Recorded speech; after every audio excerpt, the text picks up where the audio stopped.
This is Evan Tauscher with jamplay.com. Welcome back to Developing the Right Hand Week 4.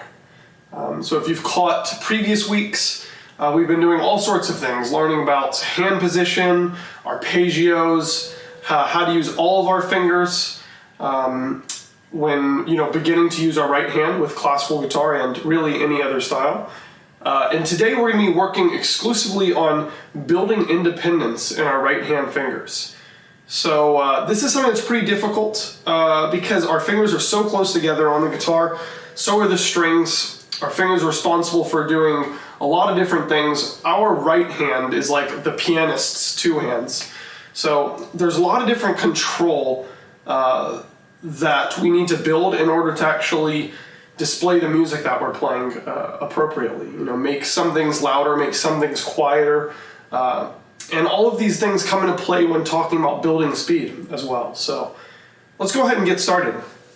We're going to be starting by doing something really simple here, which is some repeated chords. This is just to prove that you're able to do something that we're going to be introducing in a little while here. And by the way, before I get started playing this, if you have questions about something I'm doing here, about right hand technique or guitar in general, please feel free to leave them in the comments. I'll be getting to those at the end of the live stream today, and your questions help simplify things for everyone because maybe there's something confusing or maybe there's something you've been wondering about. I'll try to answer that the best I can. Okay, so let's go ahead and get started here. We're going to begin by playing just all these open strings. So low E, open G, open B, open E. And we're going to play it like this. Okay, so 6 times. And each time you're going to try to stop the string with those same fingers, and you're going to try to stop them at the exact same spot you started the action on. So, for instance, you don't want to stop them like this, right? With your hand or with your palm or something like this. Right? Like on electric guitar, we do a lot of things like that, right? Where we're muting with our palm. But here we're going to be muting with the tips of our fingers. And the trick is trying to try to remember that exact spot where you touched on your finger each time. Trying for it not to vary from one part of your finger to the right side to maybe way down here. Try to feel that exact spot. Naturally, it's not so hard to remember that spot that you touched as long as you're paying attention to it. And you can notice little inconsistencies. Maybe, for me, it's my eye finger. It's always a little bit inconsistent, so I try to really make that one feel consistent before I start this exercise. Okay, another thing about this action that we're doing here is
okay, so yeah, you're pressing the string down, and then when you come back to stop it, it's just your hand relaxing from that point of tension where you're pushing the strings in and then letting go. It's kind of like pressing down on a trampoline, right? If you put your hand down on a trampoline, it wants to come back up, right? Just from letting go of that pressure. So that's the type of feeling that we're going to try to get in the right hand. And that's going to apply for all of these exercises coming up. So if you look at measures 1 through 8,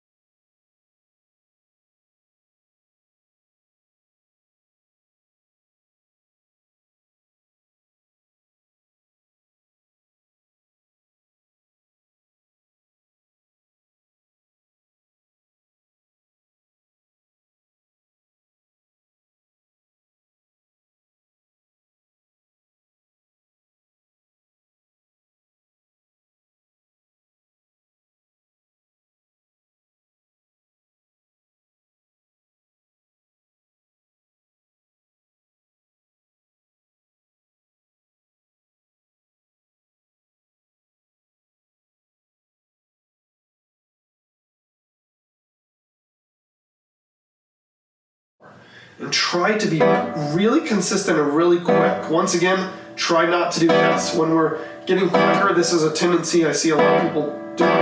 Is trying to do something like this and using the force of their arm here. Just try to make it all from these bigger knuckles in your fingers. The movement's coming from there, not from you lifting and setting back down. Okay, so let's try that again.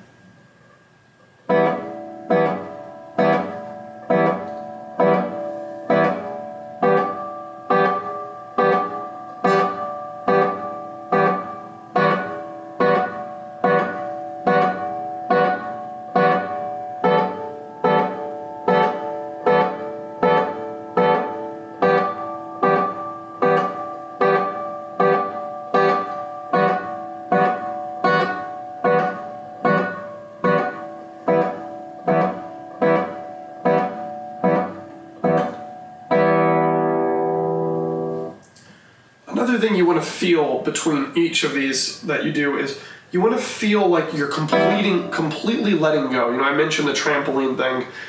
You want to feel like you're completely relaxing between each of those. So try to really separate when you put pressure on the string and when you release, you really release. Right? Your hand is just like you're hanging out sitting at the guitar, just like I've mentioned in previous lessons about the right hand. Really important concept. The dumping of this tension, which, you know, you don't need to be pressing a string or playing some really hard passage to actually be holding some of this pressure in your hand and this squeezing type of claw feeling. You don't need that. You need to just use that when you're playing, and then your hand completely relaxes, just like you're hanging out at the guitar, relaxing your weight onto the guitar.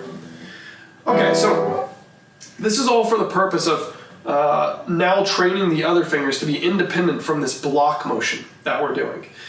And if we start with the one I'm about to show you, oftentimes you're in a little bit of disbelief that your hands can feasibly do this type of staccato motion with one finger in training. So we definitely can, and we just tried it together. I'm assuming for a lot of you right now, you were able to do that. Maybe a little bit less staccato, as in longer notes, but hopefully you're able to do it to some degree. Now we're going to move on to measure 9 here, where we're just playing this low E. Okay, try to get that really consistent before we move on. Okay, then we have G.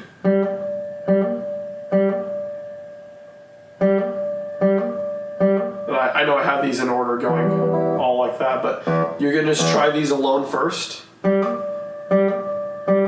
And remember, I'm going back and forth between the 6th string and the 3rd string. And I'm making sure my hand's not bouncing up in the air after I pluck every time. For instance, when I play this G, I don't want to do this.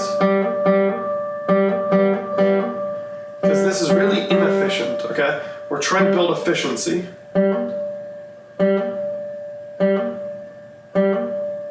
Try your thumb again. Again, with your thumb, another thing you don't want to see happen is this. Some big motion in your right hand to stop that string with the thumb. Okay, so you can imagine how training your fingers to stay close to the string here can help when you're doing all sorts of different other exercises and pieces that you want to play. What often happens is if we don't train these types of things, our fingers come all the way to our palms, and or they way overextend this way, and we end up just being really sloppy and feeling like we can't control our hands. So this is how we build control. All right, let's go ahead and go through all the strings that I have written here, starting at measure 9. So that's just thumb, thumb, thumb, index, index, index. And back to your M finger, then to your A finger. Oftentimes this one is the hardest, so make sure you feel that you're pushing into the string.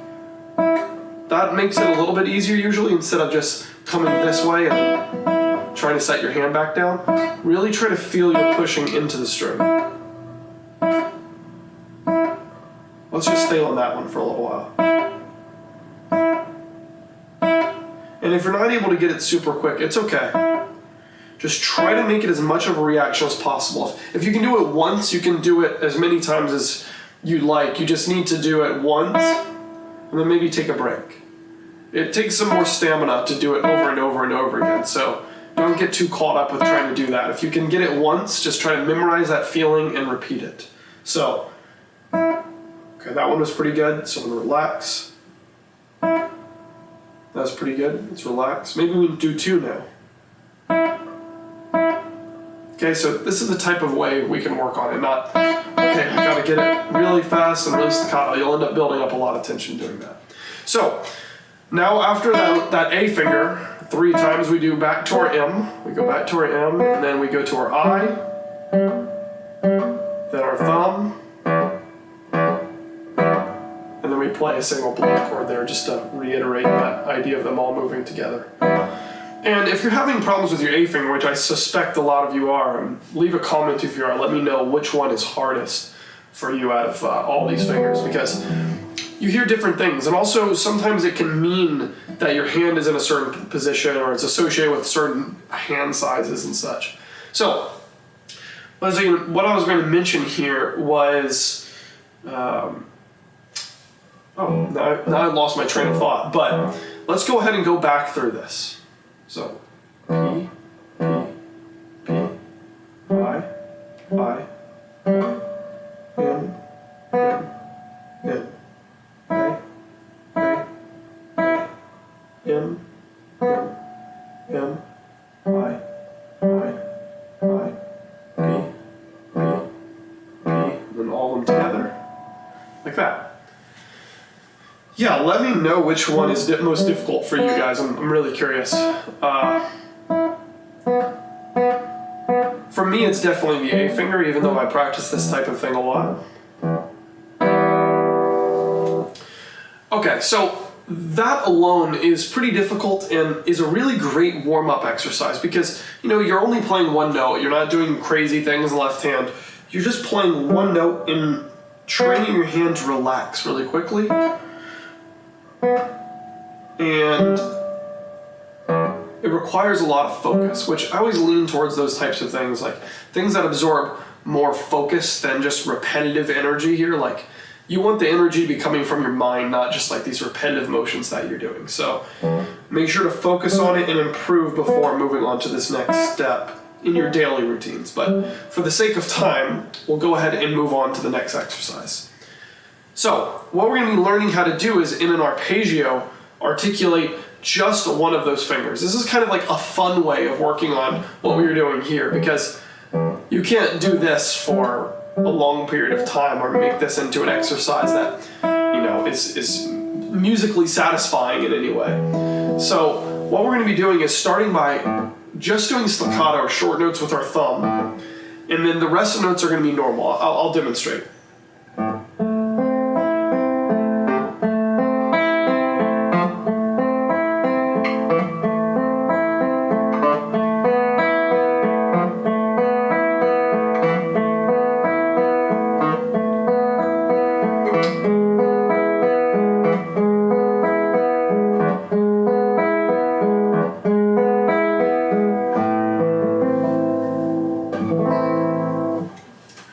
This is a cool little exercise because your thumb has to have so much control in playing the guitar. Our thumb's responsible for playing bass lines, maybe while melody happens. There's a lot of activity that happens with the thumb. And if our thumb is just wildly swinging around or pretty inaccurate or doesn't really know where to find the strings, then it causes big problems for the rest of our fingers and for the music ultimately. So what we're training here is just keeping our thumb really close to the string. You notice there's going to be no inefficiency with our thumb if we immediately pluck and then set it back down on the string. There's no way it can be, right? It can't be floating around anywhere else. So let's try. One more time.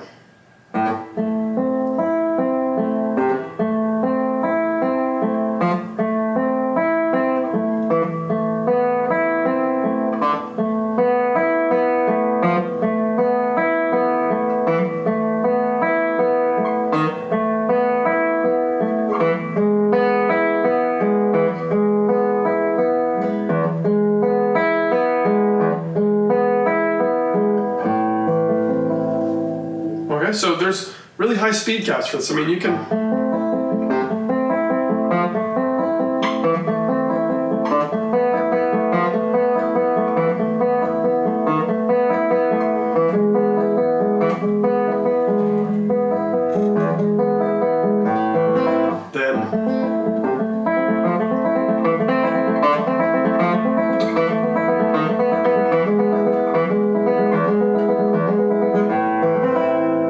Just to demonstrate how that building that control on our thumb can become really second nature.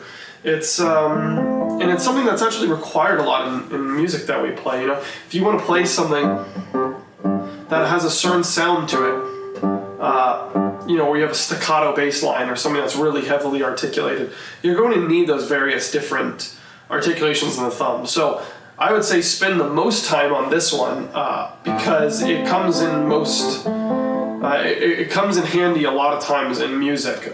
These other ones that we're going to be doing, where we'll be doing accents on our other fingers, the staccato on the other fingers, that's going to be more of a training purpose to keep our fingers close to the string and to just build independence and control on our right hand.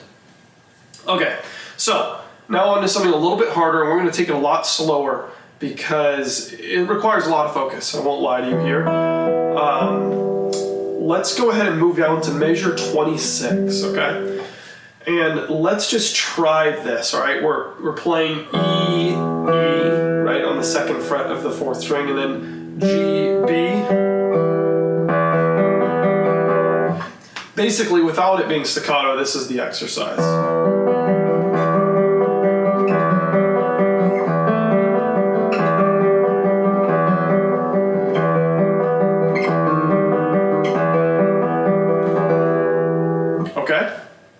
That's the exercise without the staccato. But what we're going to be doing is every time we play that fourth string, or in other words, our I finger, our first finger here, index, we're going to be making that staccato by setting our I finger back down. So it'll sound something like this.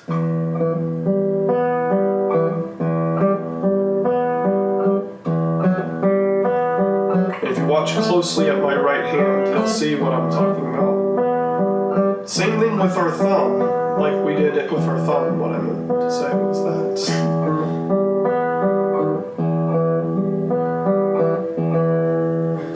Sorry, my words got a little jumbled up there as I was trying to play and talk at the same time. But it's the same thing that we were doing with our thumb, just now with our index finger. And actually, if you'd like, you can choose to also do it with your thumb on this one, like this.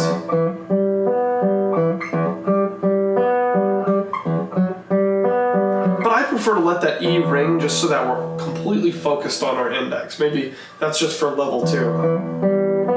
And don't be worried if you have to go this tempo, like. Sorry.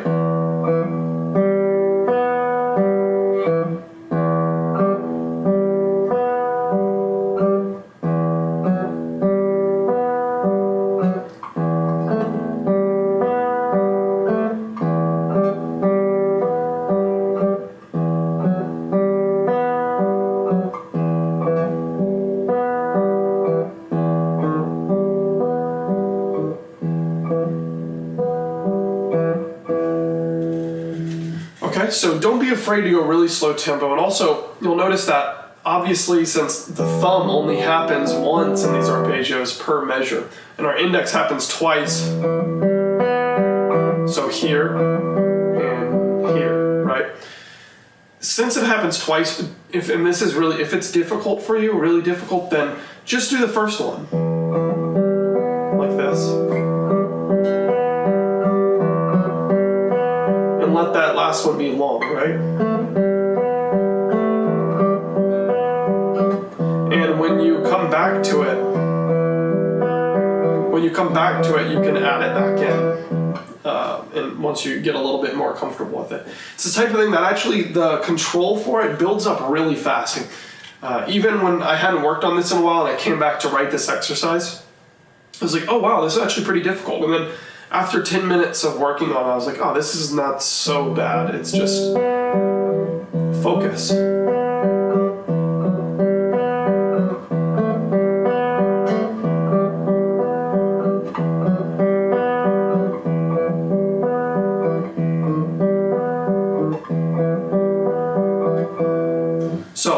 something that you can do to gauge how this is working out for you, even if you're missing half of them or one of them you didn't get, or you lost focus after a little while and now you're just playing it without the staccatos, is you can just go and play it without the staccato and see if your index finger is staying closer to the string. I guarantee you, even if you worked on this and you utterly failed and it's way too difficult, then you're going to be paying more attention to your index and you're going to have more independent control of it. Simply because you were just focusing on it so much and trying to accomplish what we're talking about here. So, and also same goes for if this is working really well for you and you're discovering something new and the exercise is helping you and you're getting through it, try to test it against actually playing normal.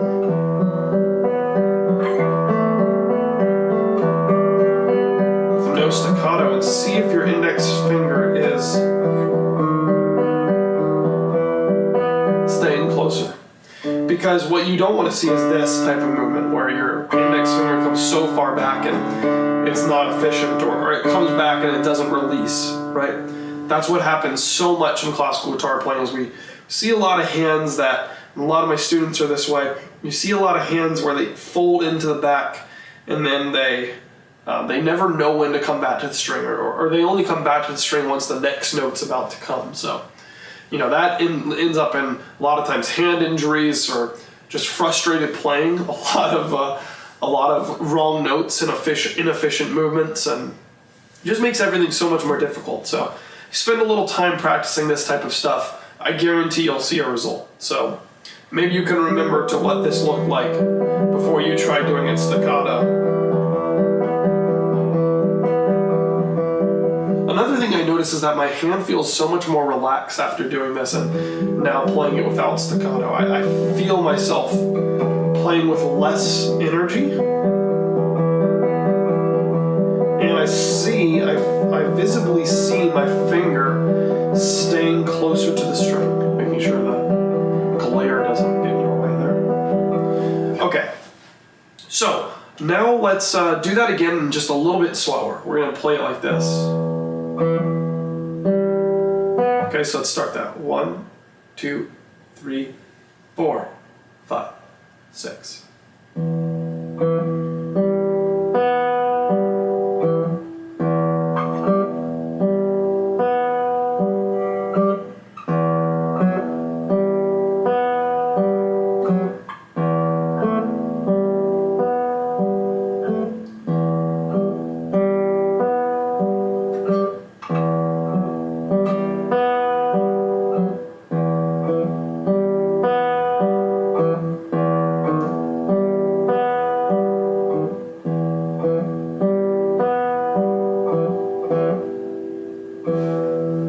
Right, whatever you want to do there with the ending, if you want to make it staccato, that's okay. Another thing you can do if this is a little bit difficult is just go back and forth between E and your index, so low E and high E, really. So you can do this.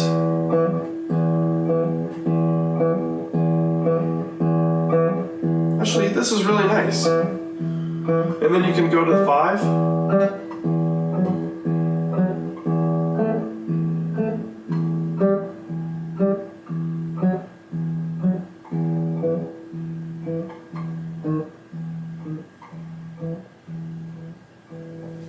That's really great. And then maybe you can just add in...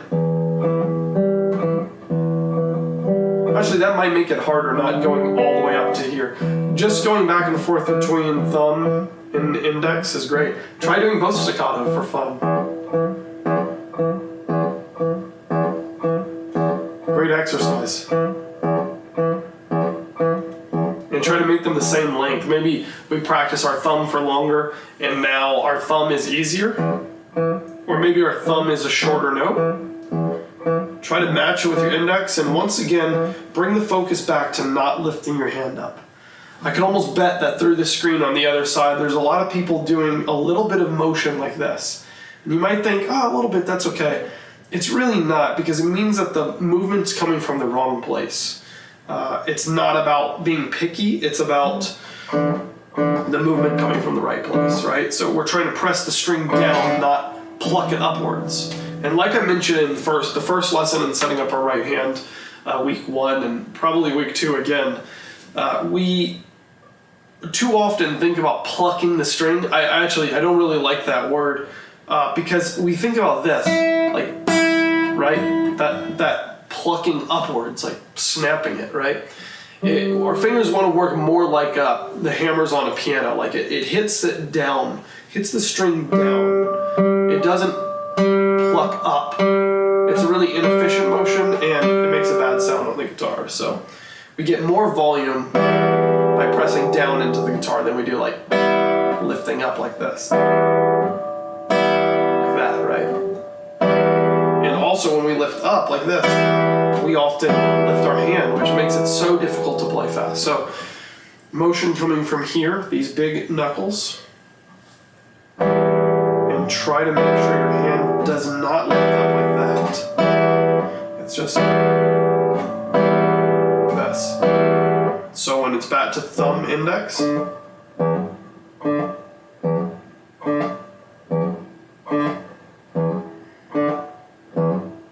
great exercise. Okay, let's move on to the next one.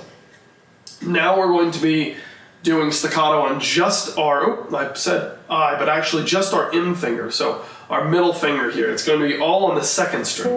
So if you look at measure 36, that's where that starts. And it's going to be just our M finger being accented. So let's try that. It's like, we're going to be doing a sort of a C major, right? With just that B in there, major 7. So we're going to just have C in the bass, and then the other strings are just going to be open G, B, and E. So it's like this. That's right on the page turn, but we do this twice.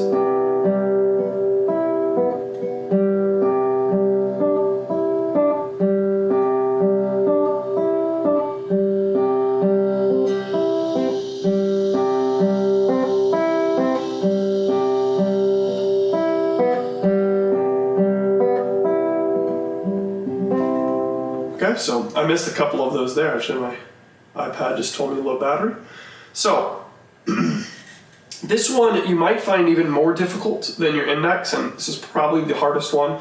And that's because we only have one note in between to take a break between doing that staccato, right? So we have staccato here, and then just our high E, and then back to doing staccato. And also, with our middle and our ring fingers here, the tendons cross in our hands, so it makes independent motion between these two fingers really difficult, but that also makes it really important to train because it's just less natural for us, and we require this type of dexterity to play their full capability in our right hand. So make sure you spend some time focusing on this. You'll notice way more results, when something's so bad. It's like, excuse me, it's like going to the gym for the first couple of weeks, right? You notice like a lot of results, you feel great. It's that type of thing when you practice your M and A fingers. Excuse me. Okay, so let's go ahead and try that again. That's measure 36. Let's do that really slow. 1, 2, 3, 4, 5, 6.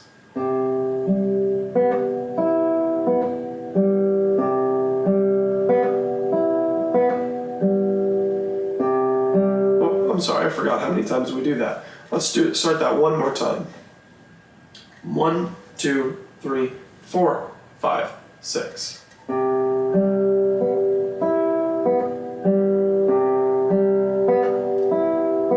And now up to this D.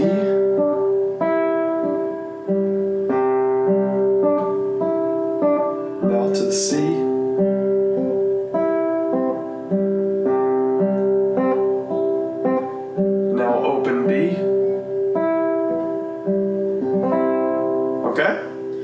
Let's do that one more time. This one's really worth practicing. And we'll do it even slower. 1, 2, 3, 4, 5, 6.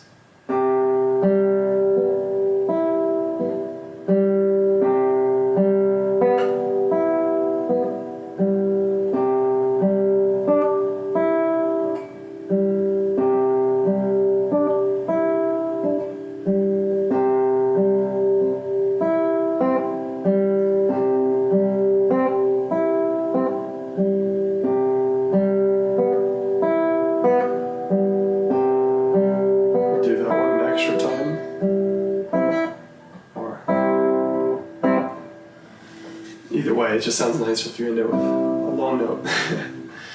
Okay, so once again, just like we did with our thumb and index here, you can do this with thumb on the C and then open B. You can try just doing this.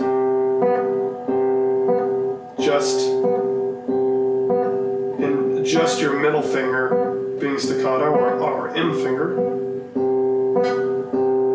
And then try thumb, middle. And try to match it to your thumb, which is probably the strongest if I had to guess. And after you do this for a little while, you'll probably find it to be a lot easier. Now try it. Also, you might have noticed my index finger was not touching the string but hovering.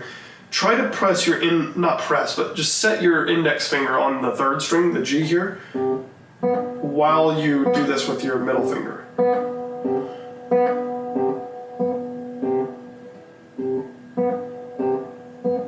A lot of times I'll do exercises just like play C major chord like go.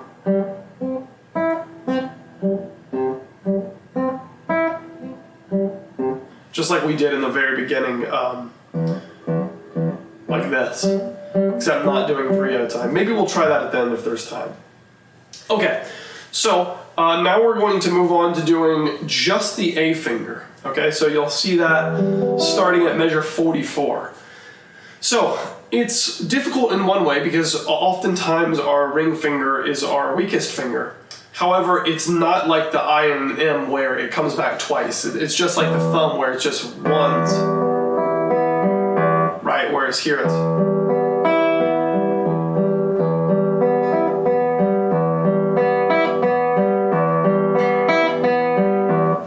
So it's a little bit difficult because we gotta really quickly relax our A finger, but often these are the ones, ring finger and our pinky and our middle, that end up staying back in our hand and holding a lot of tension, either that or tension holding them straight out like this. So it's really great to practice this pluck and release with our ring finger. So let's give that a try. This one is really simple. All we're doing is moving on the first string. So even if you want to just concentrate on your right hand, feel free to just play this. No fretted notes. So let's actually just start by doing just open strings. Like this. Give that a try.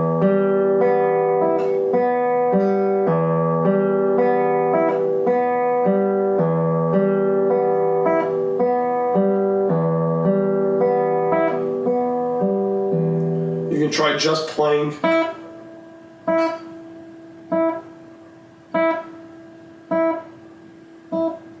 Just your A finger. And try to make that feel like a relaxation movement, not a flick it back to the string like with aggression. And take a breath between trying it.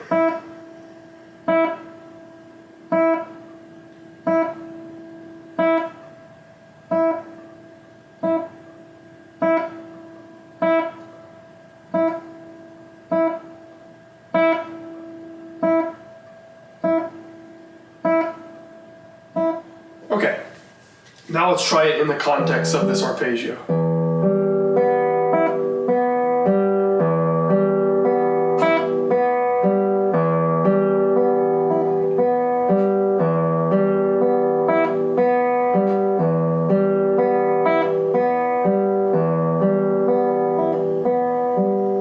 Okay, now let's try it with this melody, just because I feel like when you add a melody, it just makes it a little bit easier to relax rather than focusing on something so mundane.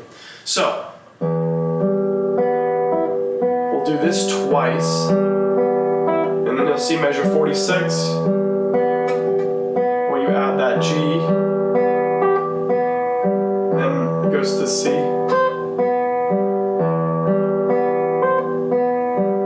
then to the B to resolve, then to the 12th fret,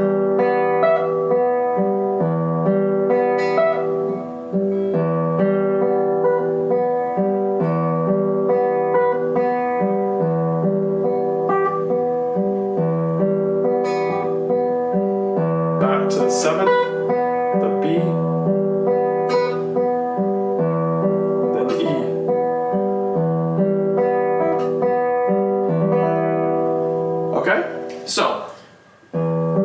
can make up any melody you like,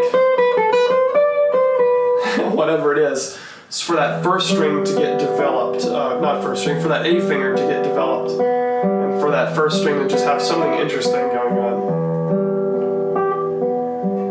Or you could just do a chromatic scale starting on G.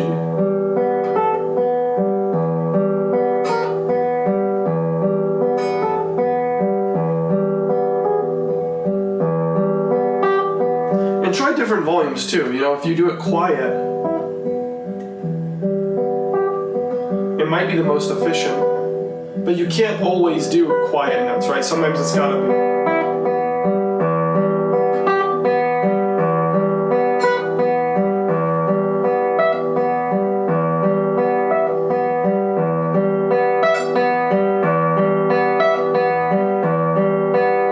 Yeah, this is such a great exercise.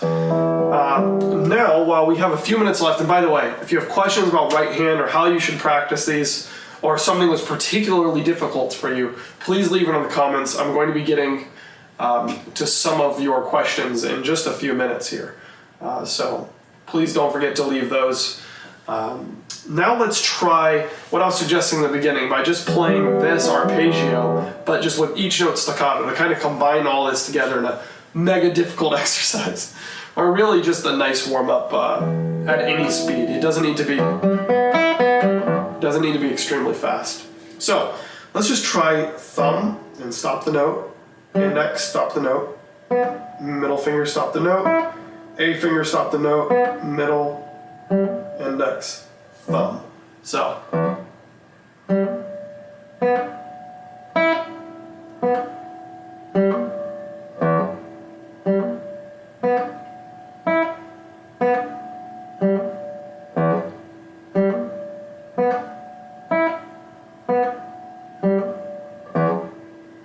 Once again, make sure your hand doesn't bounce at all. And if there's a particular finger, this is another thing you can comment, if there's a particular finger that makes you do that motion, notice it and then try to change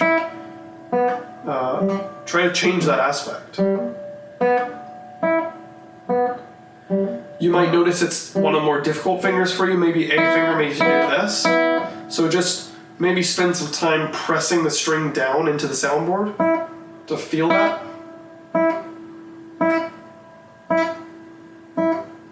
So it's a really helpful exercise for me.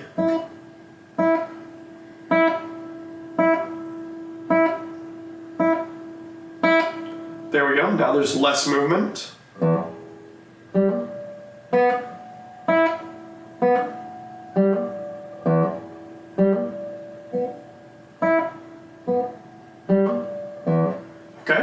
Now one last thing we can try is we can just do thumb, index, thumb, index, thumb, middle, thumb, middle, thumb, ring, thumb, ring, thumb, middle, middle, thumb, index.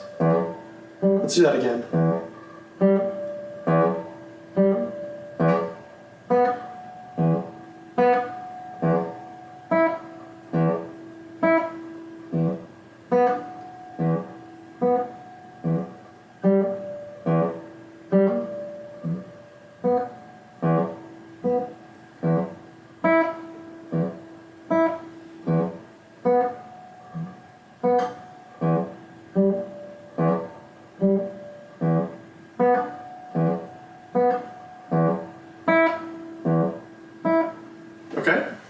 And another thing you can do is you can go back to what we worked on last week. For instance, I have it here, and try that with any of the arpeggios. You know, we had this opening. You could try it like this.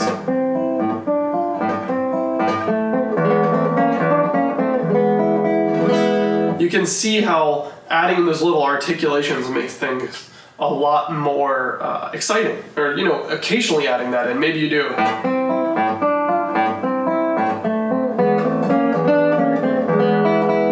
And the next time,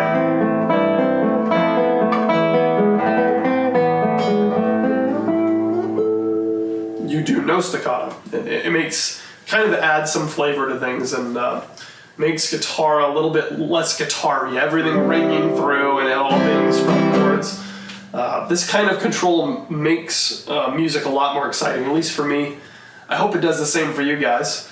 Like I said, if you have questions about how to apply this and how to work on this stuff, please leave it in the comments. I'll be happy to answer your questions here. And while we have a few more minutes left, let's just go back to trying the very first one, the thumb alone one, without doing any staccato, and just observe your fingers in all of them and try to be aware of this independence, this new independence that you've been building up, right? Let's try.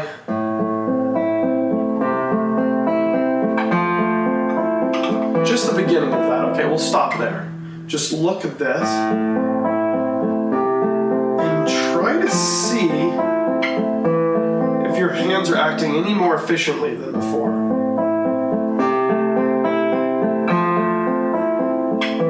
Mine definitely are, and I can definitely see and control certain things. Maybe the first time I was thinking that my index was moving a lot.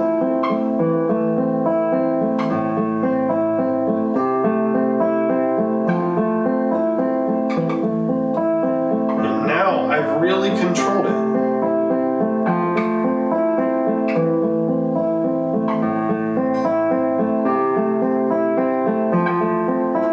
My thumb is a lot more under control too.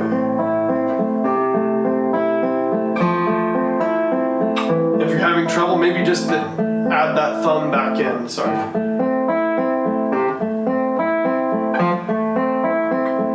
Maybe do one of each. No staccato. And then staccato.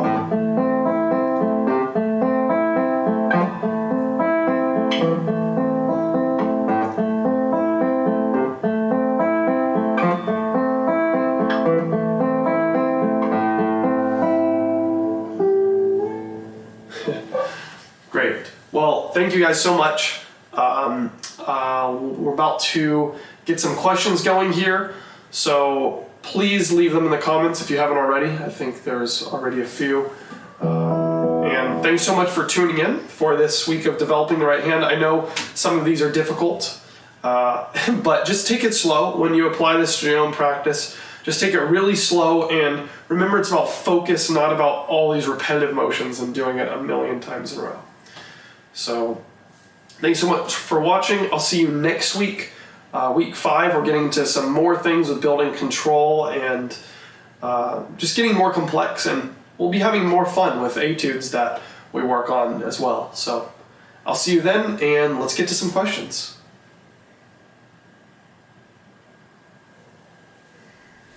All right, cool. Guys, thanks so much for watching this course. Let's go ahead and get to some question and answers here. And if you think of any more, please leave them in the comments. Pardon me while I grab my phone here, check these out. Okay, so starting with James Varney, he says, I lost half of my index finger on my right hand. Is it still possible to play this style of guitar? Are there any workarounds that you would recommend?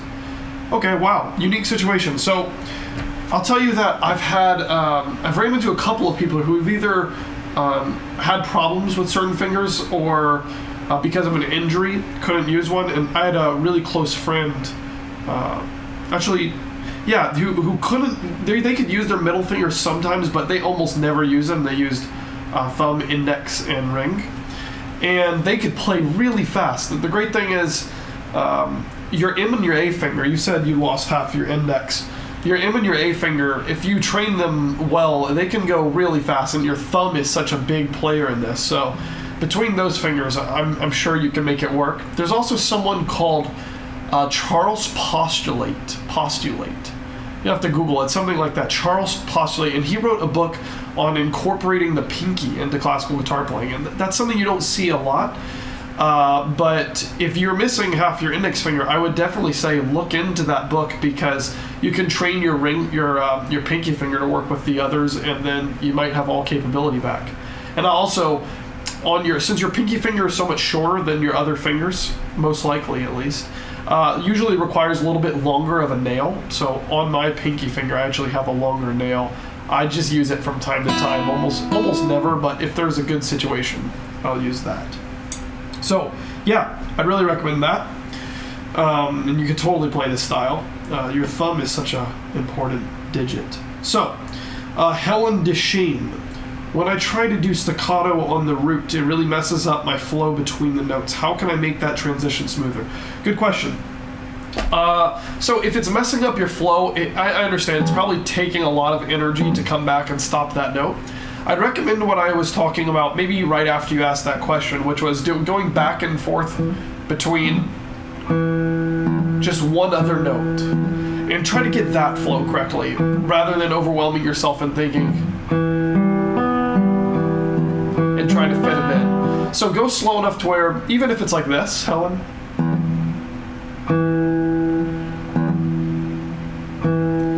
as long as you've got some flow going between those two notes, it's going to help a lot. And then once you have that flow, then you add the others in at the same tempo. And yeah, just try not to overwhelm yourself with the flow. Like if you're doing,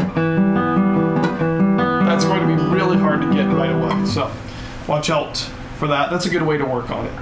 Okay, so a few more questions here, and please leave your comments below if you have any more, anything you'd like to ask about classical guitar, right hand technique, really anything. Okay, on that subject, Darren O'Neill asks, my guitar buzzes really bad around the 12th fret. Is it my playing or something with my guitar? Good question. Okay, so without seeing your guitar, it's really hard to say, but I'll give you some ways that you can self-diagnose it. First, you'll definitely want to make sure you're playing as close to the fret as this way as possible. So if you're playing in the center, which is the most common misconception, you want to play in the center between the two frets. If you're playing in the center, it's going to require more force, and you're more likely to buzz like this. See, but if I play closer to the edge with that same amount of force, clear notes, right? So if you're squeezing really hard, right, and you're on that edge of the fret and you're plucking at a moderate volume and it's buzzing, then it's definitely a problem with your guitar. It could likely be a high fret or some sort of bowing in your neck. Any guitar tech will be able to help you out with that. Although I assume during this time it might be a little difficult to find one of those. Maybe not local music stores. So if it's your guitar, it's a pretty simple fix. Another way you can diagnose it is if you play several other places on the neck. Like you could try 10th fret. Does that buzz? And then just the 12th fret buzzes? Like, for instance, if the 10th fret doesn't buzz and the 12th fret does, then it's probably one of these frets, maybe like the 13th, 14th, 15th fret that's a little bit too high. Or, let me think about this, or a bowing could be happening around there, like your neck is physically bowing, maybe from humidity change, temperature change, and so on. That's a good way to diagnose it. And as far as buzzing goes, when you're actually playing guitar and buzzing notes and trying to avoid that, like I said, always having awareness as to where on the fret you are. Look at my left hand here. You can see all my fingers are aligned with being as close to this upcoming fret as possible. Here, I'm bound to buzz a lot. Watch. If I use, this is the amount of pressure I use, but just at a slightly different spot. See, and no buzzing when I'm really in a nice position. But if I slide that over, like here, same amount of pressure. So, if it's your playing, I'd really say move it that way, and then, experiment with the different amounts of pressure needed in different areas of the fretboard. If you're way this way, then you're going to get a muted note if you use the same pressure as if you placed it here, or you get a solid note. It's also worth mentioning, if you're playing really loud and you're plucking the string hard, it does require more pressure in the left hand. Like if I really slam the fret and I use the same pressure as if I was playing a really quiet note like this. See, no buzzing, but if you can hear it slapping the fret in this really nasty way, so sorry about that. But yeah, you do need to apply more pressure as you play louder, but it's very slight. It's likely something else, and hopefully it is your guitar, so that you know, oh look, I played perfect. There's no problem. Of course, it's my guitar's fault. Okay, next question. Big Jim 2478. What gauge and type of string do you like to use? Good question. It's a common one, and I use the Dario. These are the X series. These normal tension basses. I actually prefer high tension. I've just got a lot of normal. These are the X series. They last a decent amount of time. I think they last longer than their normal strings. I play a lot of guitar, so I kill strings kind of fast. And I use, to be clear, I think that's the EJ45. It's like the normal tension. It's like a red package. And then the trebles I use are actually carbon strings. A lot of different companies make them. I use the D'Addario normal tension carbon trebles. But really, I have to say that string choice doesn't matter that much. It's, these are the ones that I prefer for this specific guitar and for my specific type of playing and my type of nails. It differs so much for different guitars and different people's playing that you really have to try a bunch of different types of strings and see what works for you. I played nylon for 6 or 7 years, no carbon trebles, like EJ45 or EJ46 in nylon, and I was really, really happy with that. And sometimes I like that more than these carbon, so there's no perfect right answer here. Okay, thanks for those questions. Let's see, we've got another one here, and if you've got any more, we're getting closer to the end of the list, so if you've got any more, please ask them now. Otherwise, we may not get to them. May I use this R Delgado 5883. May I use this technique with a chord sequence 1-4-5 or any other sequence? Oh yeah, of course. Apply this to your playing however you can, and experiment with articulation. See how it works out. Like I said in the course, let me bring back up the questions here. Like I was saying in this class, the thumb is the most popular type of short articulation we'll hear. We'll hear all the time in music.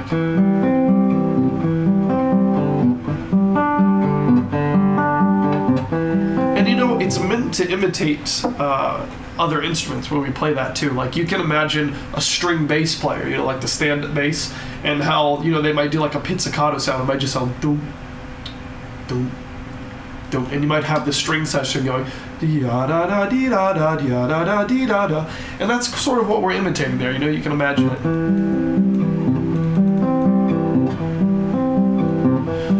So, when we start to explore the guitar and try to imitate other instruments and get away with doing it with our technique, it's a really exciting thing because it breaks us away from this like little guitar world and gets you thinking about other music. So yeah, apply it to everything you're working on. If you're going,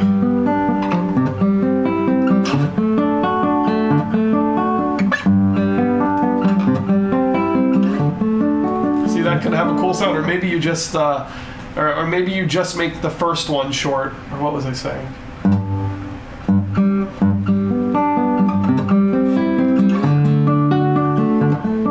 Yeah.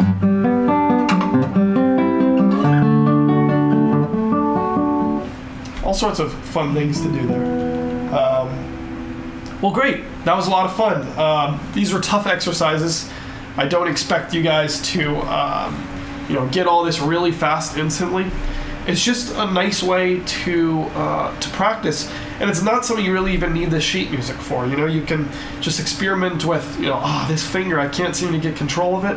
Just do this. Just play those staccato notes. A finger, your ring finger, is the one that happens with all the time.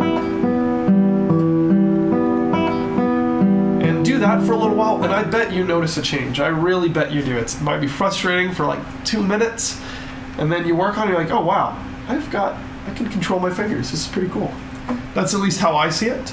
And yeah, James, let me know if you had luck on the on that Charles Postulate book. I think it'll be pretty cool about building your building your pinky finger and developing that. So Anyways, thanks so much. Once again, my name is Evan Tauscher. Thanks for joining me in my course. You can find me on all the socials. And most importantly, I'll see you next week for week 5 of developing the right hand fingers. Thanks so much.